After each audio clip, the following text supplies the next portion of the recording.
میرے رسول پاک صلی اللہ تعالیٰ علیہ وآلہ وسلم ارشاد فرماتے ہیں کہ تمہیں بتاؤں گھروں میں سب سے بہترین گھر کون سا ہوتا ہے؟ او میرے بھائیوں، وہ کتنا کو بہترین گھر ہے جسے مدینے والے رسول نے بہترین کہہ دیا ہے۔ فرمایا تمہیں بتاؤں نا گھروں میں بہترین گھر کون سا ہے؟ ہم سمجھتے ہیں ٹائلیں اچھی ہوں، کمرے ہوادار ہوں، اور کچن جو ہے وہ انواع و اقسام کے کھانوں سے بھرا ہوا ہو،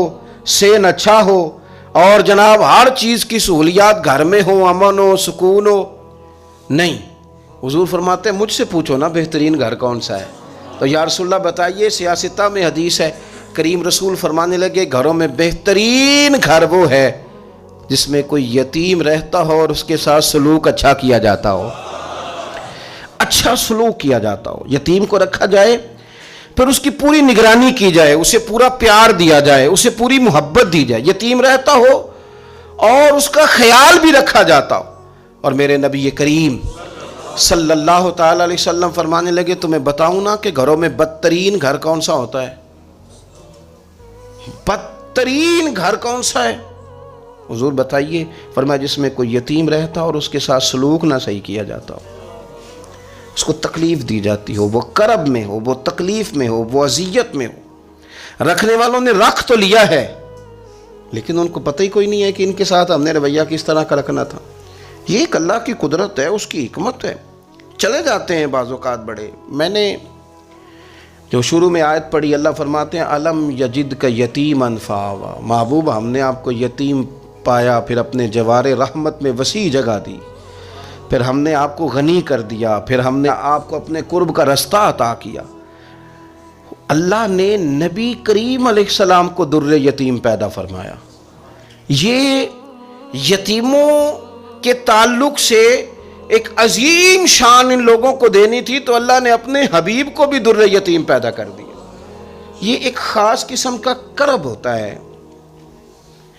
ظاہر ہے جس آدمی نے جو چیز چکھی ہوئی ہوتی ہے وہی اس کے ذائقے سے آگاہ ہوتا ہے، دوسرا دور کھڑا اسے آگاہ نہیں ہوتا۔ جو چکھ لیتا ہے، جو پانی میں اتر جاتا ہے، وہ اس کی گہرائی بھی جانتا ہے اور ٹھنڈا کتنا یہ بھی سمجھتا ہے۔ جن لوگوں نے یہ دور گزارا ہوتا ہے ان کو اس کا پتہ ہوتا ہے۔ نبی کریم صلی اللہ علیہ وسلم نے یہ وقت بتایا تھا، حضور نے یہ دیکھا تھا۔ حضور صلی اللہ علیہ وسلم اس کی تکلیف سے، اس کی آزمائش سے، اس کے مد و جزر سے پوری طرح آگاہ تھے، اس لیے حضور نے گن گن کے یتیموں کے حقوق بیان کیے۔ میں نے اپنی زندگی میں یہ نظام دیکھا ہے، پہلے 2 ہفتے لوگوں کی نظروں میں بڑا پیار، اگلے 2 ہفتے اس میں تھوڑی سی کمی، پھر اس کے بعد آہستہ آہستہ کہنا کہ چلو کوئی تعلیم حاصل کرنا ضروری تو نہیں نا، چلو یہاں پڑھنا ضروری تو نہیں نا، چلے بندے کو خرچے بھی تو کم، پھر آہستہ آہستہ، کیونکہ کوئی بھی چیز ہے نا وہ پرانی ہوتی ہے، اس میں کمزوری آنا، پھر لوگوں کے لب و لہجے کا تبدیل ہونا، پھر بعض اوقات کسی شخص کا آ کے کوئی بات پوچھنا تو اس کے سوالوں میں چبھن، اس کے لب و لہجے کے اندر گھٹن کہ کتنے بجے باہر جاتے ہو، کب واپس آتے ہو، اب شام کو کتنے بجے جاتے ہو۔ ابا بھی یہ باتیں پوچھتے ہیں، وہ بھی یہ کام کرتے ہیں، لیکن اس رویے کے اندر جو چاشنی ہوتی ہے وہ اور ہوتی ہے، اس میں جو درد ہوتا ہے وہ، اور کسی کا یہ پوچھنا اور پھر اس انداز سے پوچھنا کہ محسوس ہو کہ لب و لہجے سے طنز چھلک رہا ہے اور باتوں سے جو ہے شیرینی کی بجائے لہو ٹپک رہا ہے، اور آپ تیزاب کا کام کر رہے ہیں یہ سوال جواب کر کے۔ یہ کمزوریاں، یہ انداز، اور یہاں تک کہ بیٹیوں کے رشتے دیکھنے والوں کا آنا تو ان کا یہ پوچھنا کہ بھائیوں کا رویہ کیسا ہے۔ ابا کے ہوتے لوگ یہ سوال نہیں پوچھتے، والد کے جانے کے بعد پوچھتے ہیں آپ کے بھائیوں کا رویہ آپ کے ساتھ ٹھیک ہے، یعنی معنی یہ ہے کہ وہ کچھ دیں گے کہ نہیں دیں گے، وہ کچھ جہیز بنائیں گے کہ نہیں بنائیں گے۔ یہ ساری چیزیں اس کرب سے وہ بچے گزرتے ہیں،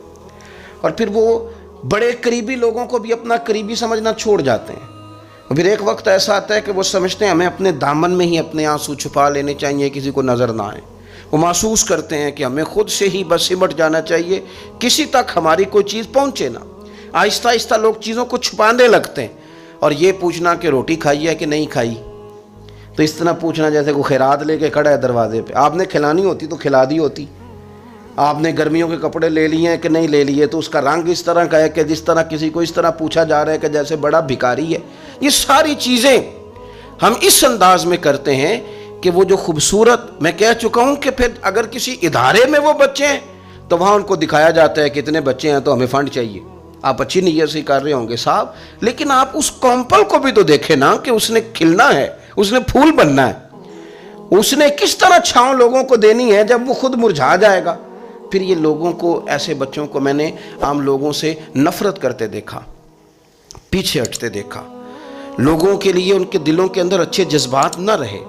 انہوں نے محسوس کیا کہ یہ ہمارے ساتھ تعاون کرنے نہیں آئے، یہ ہماری عزت کو مجروح کرنے آئے، یہ شفقت کرنے نہیں آئے، یہ تو خیرات دینے آئے۔